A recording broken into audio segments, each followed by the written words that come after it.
नमस्कार, मैं हूं डॉक्टर पार्थ और आज मैं आपको लेकर के आया हूं चित्तौरा झील। जी हाँ, चित्तौरा झील जिसे अष्टवक्र झील के नाम से भी जाना जाता है।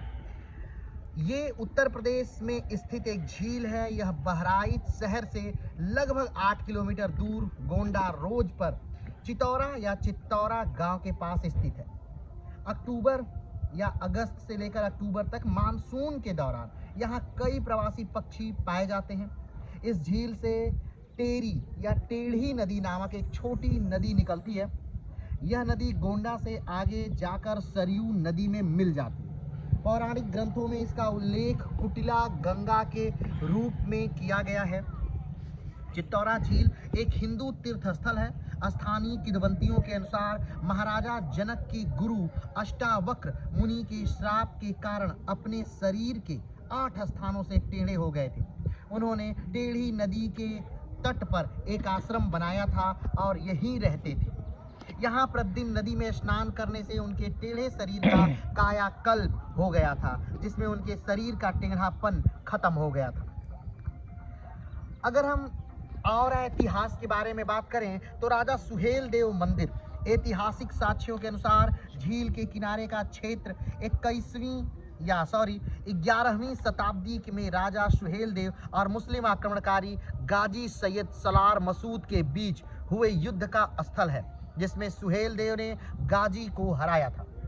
अप्रैल 1950 में हिंदू संगठनों ने सुहेल देव की याद में सलार मसूद की दरगाह पर एक मेले की योजना बनाई। स्थानीय प्रशासन ने हिंदू मुस्लिम हिंसा को रोकने के लिए मेले पर प्रतिबंध लगा दिया, जिसके कारण हिंदुओं ने विरोध प्रदर्शन किया। अंततः प्रशासन ने विशेषता हटा ली। स्थानीय भारतीय राष्ट्रीय कांग्रेस प्रतिनिधि चित्तौरा में मेले का उद्घाटन किया। सुहेल देव का मंदिर बनाने के लिए 1954 में श्री सुहेल देव स्मारक समिति का गठन किया गया था।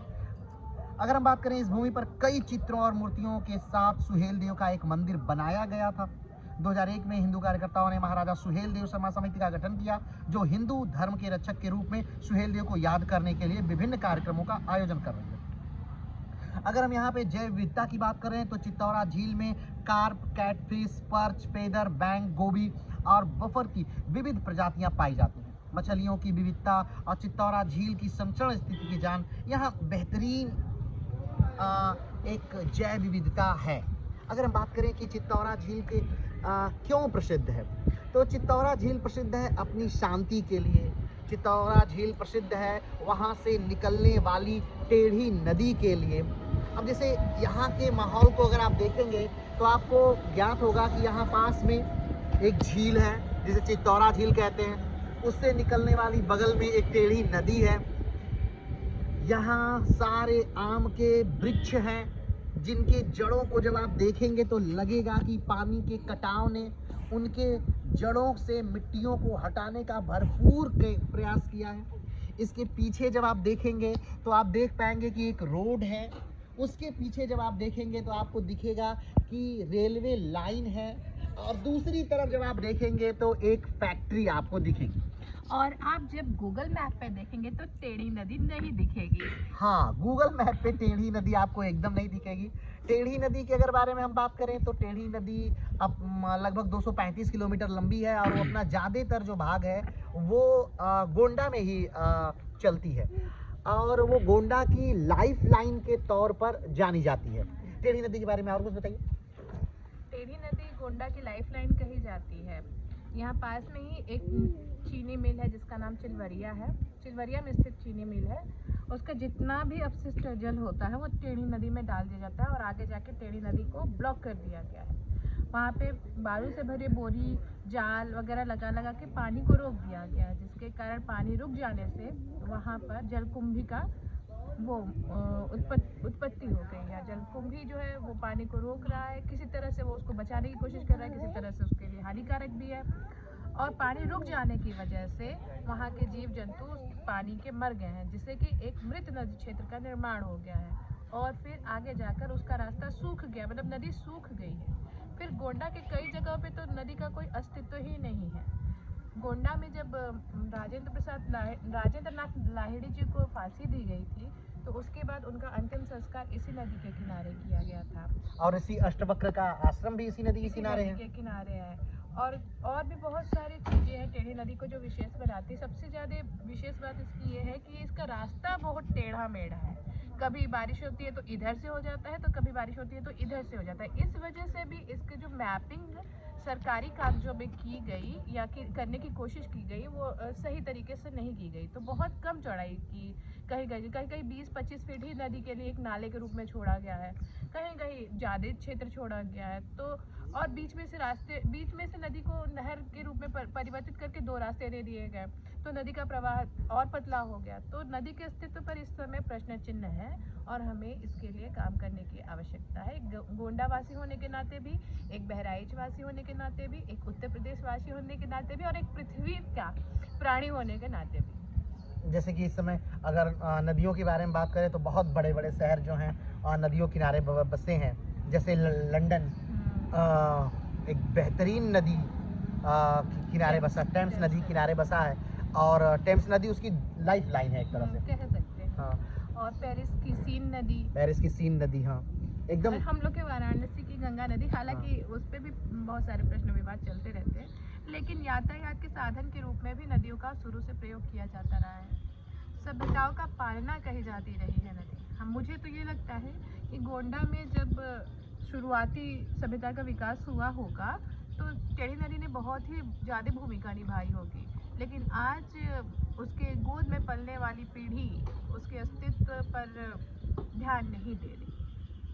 तो जब भी आप कभी आइए चित्तौरा झील को घूमने के लिए, तो आप यहाँ जस्ट बगल में एक छोटी वो स्थान है जहाँ पर कभी युद्ध हुआ था, माना जाता है सुहेल देव और मसूद गाजी के साथ युद्ध हुआ था और उस युद्ध में जो सुहेल देव हैं वो विजेता रहे और मसूद गाजी इस युद्ध में मारे गए। यहीं से 7 किलोमीटर दूर बहराइच में ही मसूद गाजी का भी मकबरा है जिसको बनवाया था MBT यानी मोहम्मद बिन तुगलक ने, उनकी याद में। और आज भी वहाँ बहुत भीड़ लगती है। किसी अंग्रेज राइटर ने लिखा भी था कि अगर देखा जाए तो यहाँ मुसलमानों से ज़्यादा हिंदू लोग यहाँ पर चादर चढ़ाने के लिए आते हैं और एक बेहतरीन स्थान है। ये देश ही हम कहेंगे कि इतना खूबसूरत है कि यहाँ पर हर धर्म के लोग बहुत बेहतरीन तरीके से रहते हैं, एक दूसरे के साथ सामंजस्य बनाकर हाँ, प्रेम पूर्वक रहते हैं। यहाँ पे मंदिरों में मुसलमान जा रहे हैं तो